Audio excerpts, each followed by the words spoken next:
و سکون کے ساتھ مجھ پر درود و سلام کا نذرانہ بھیجتا ہے۔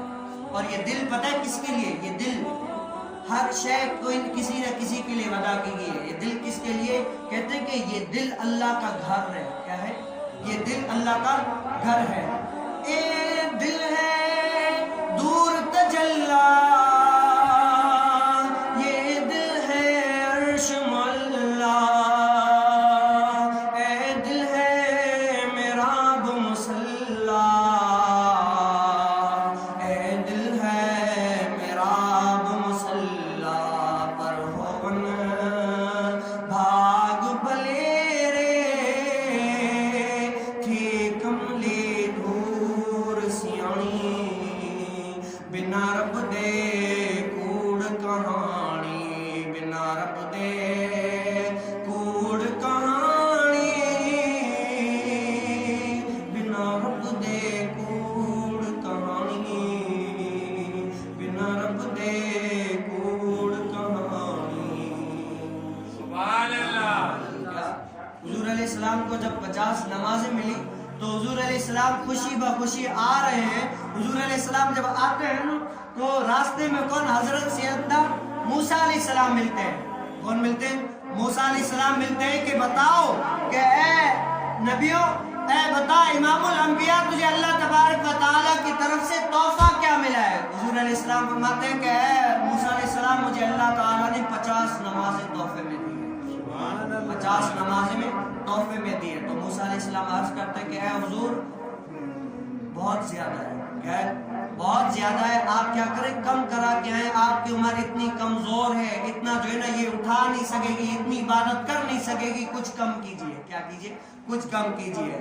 اور حالانکہ اس سے ہمیں ایک نقطہ یہ ملتا ہے کہ دیکھیں جاتے ہوئے براق آگے یہ وہ سب کچھ جبرائیل علیہ السلام اللہ کی بارگاہ میں لے کر گئے، یہاں کا منظر تو لے کر گئے، لیکن جب واپسی آئے، جب حضرت سیدنا موسیٰ علیہ السلام سے ملاقات ہوئی، کم نمازوں کے لیے گئے تو وہاں پر آپ کی کوئی روایت ایسی نہیں ملتی کہ پھر براق آئی، پھر جبرائیل علیہ السلام حضور علیہ السلام کو لے کر گئے۔ نہیں، پھر جو ہے نا حضور علیہ السلام اللہ کی عطا سے ایسے پہنچ گئے جیسے کسی کے تصور میں نہیں آتا۔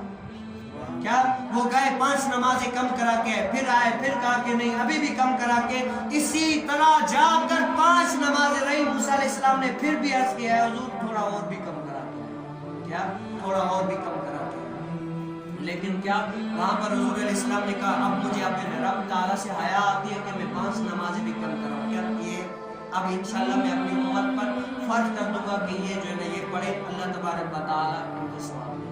اور یہاں پر یہ ایک بات کہتے ہیں کہ حضور علیہ السلام کو علم غیب تھا، اللہ تبارک و تعالیٰ کو علم غیب ہے، ہمارا عقیدہ ہے سنیوں کو۔ کیا ہے؟ حضور علیہ السلام کو علم غیب ہے، اللہ تبارک و تعالیٰ کو علم غیب ہے۔ حضور علیہ السلام کا علم غیب عطائی ہے، اللہ تبارک و تعالیٰ کا علم غیب ذاتی ہے۔ تو اس سے یہ پتہ چلتا ہے، کوئی کہتا ہے کہ حضور علیہ السلام کو اگر علم غیب تھا تو 5 نمازیں کم کرا کے واپسی آئے، واپسی 5 تو ایک دم صحیح سارے کیوں نہیں کم کرا کے ڈائریکٹ بولتے 45 چھوڑ کے 5 کر دو، ایسے بھی تو کہہ سکتے، لیکن بار بار جانا کیا مقصد ہے؟ اس سے مطلب یہ کہ علم غیب نہیں تھا، یعنی جو مخالف ہے وہ کہتے ہیں لیکن کیا محبت والا کہتے ہیں محبوبہ دے تو نکتہ چینی جڑا کرن دوبار آنگا نہیں سن دسی ہے عشق دے مفتی اعظم جتھے دل لگ جاندے تے وہ نظر نہیں آندے۔ محبوبہ دے تو نکتہ چینی جڑا کرن دوبار آنگا نہیں، کیا وہاں پر کوئی ہے ہی نہیں۔ عشق والے جواب دیتے ہیں کہ او اندھے، یہ جو آنا جانا رہے نا یہ حضور علیہ السلام اللہ کی زیارت کے لیے جاتے، اور اللہ تبارک و تعالیٰ کو اپنے محبوب علیہ السلام کی زیارت اتنی تو پسند تھی کہ بار بار آنا حضور علیہ السلام کا اللہ تبارک و تعالیٰ کو پسند تھا کہ ایک مرتبہ آئیں پھر زیارت ہو، پھر آئیں پھر زیارت ہو۔ یہ زیارت محبوب اور محب کی ملاقات اتنی محب والی تھی، یہ ایسی ہے۔ تو آج ہمیں جو اتنی نمازیں، یہ اس سے محبت کتنی ہے، یہ حضور علیہ السلام نے فرمایا کہ یہ مجھے تحفہ ملی ہے۔ کیا ہے؟ قرۃ عینی فی الصلاۃ، نماز محمد کی آنکھوں کی ٹھنڈک ہے، جو نماز پڑھے گا